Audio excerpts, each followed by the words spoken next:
Welcome back, everybody, to Voyages of Shelf-Discovery. Earl at thelogbook.com here, and we're still working our way through the sadly small, sadly short-lived Babylon 5 action figure range. This is Wave 3 from late 1998. The figures were manufactured by Diamond Select, and sadly, because the first two waves didn't exactly sell like hotcakes, because B5 did not have quite the marketing advantage at the time that the Star Trek franchise did. This is where the figures started getting scarce, because you had to be, they all became Diamond exclusives. Wave 3 and especially Wave 4 were Diamond Select exclusives, so you had to get them through your local comic shop or a distributor that was having stuff sold to them by Diamond, which was better known as a comic distributor at the time. These days we know Diamond Select as being this brand of super detailed 7-inch scale figures. Babylon 5 figures were 6-inch and extremely simple.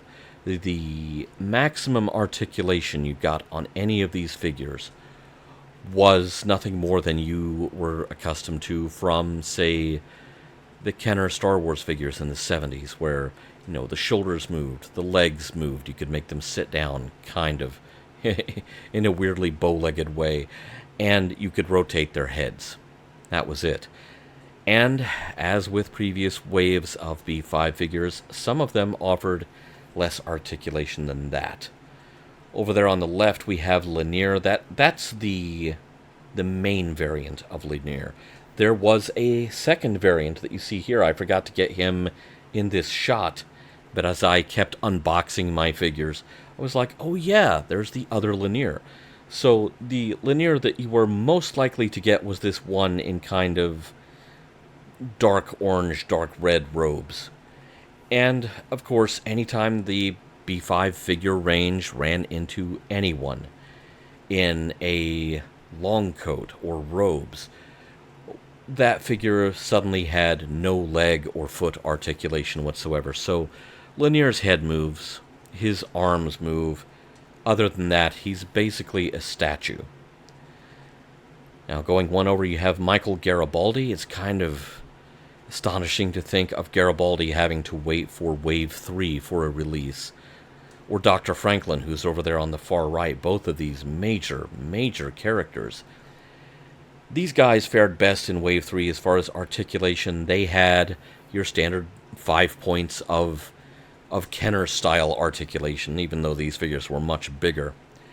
And between them you have Lita Alexander, the station's telepath, who, because she has this slightly long tunic, again, she doesn't get to have leg articulation.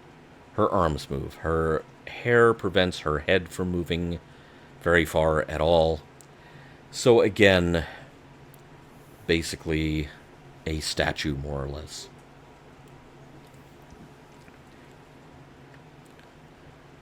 There were no, other than Lennier here, there were no other variants or really anything special about Wave 3.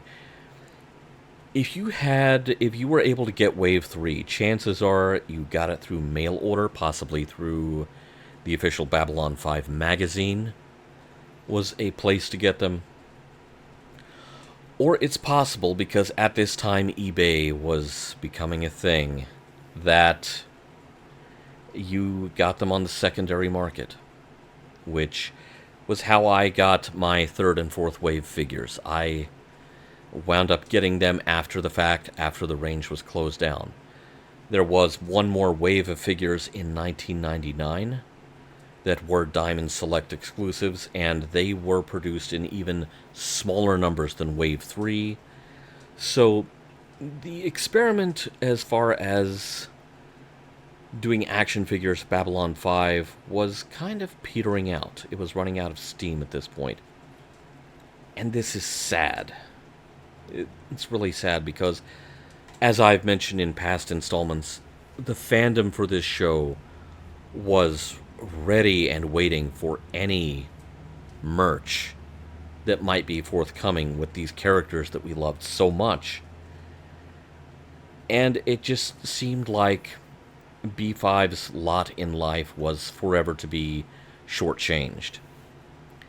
For context, at the time, 98, you had the Playmates Star Trek action figure line delivering super deep cuts, nicely detailed figures, nicely detailed ships. And I remember as a Babylon 5 fan, and also as a Star Trek fan, I know that about the Playmates line for Star Trek because I was buying those at the same time I was buying these. And it was really easy, if you were a fan of both, to look at Babylon 5 and ask yourself, why are we not getting the same amount of love? And it just never happened for B5 within its lifetime. So the one variant we got was Lennier here in a light blue robe with kind of dark reddish, bronzish accents. Other than that, absolutely identical figure, and you'll have to forgive me.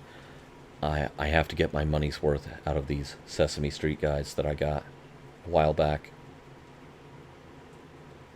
Lennier encountering various life forms there. Sorry. So it was almost the end of the run for B5 merch. In late 98, the series itself had ended. You had a couple of TV movies forthcoming on B5. We did not know yet. We didn't know until 1999. We knew there was a spin-off show coming. It was in active development. What we did not realize was that spin-off show was going to get royally screwed over by TNT, the cable channel that had rescued B5 from cancellation. At first, they seemed to be all in on it as a potential new franchise. And then they fumbled the ball. So sadly, B5's time as a franchise and as a toy line was running out.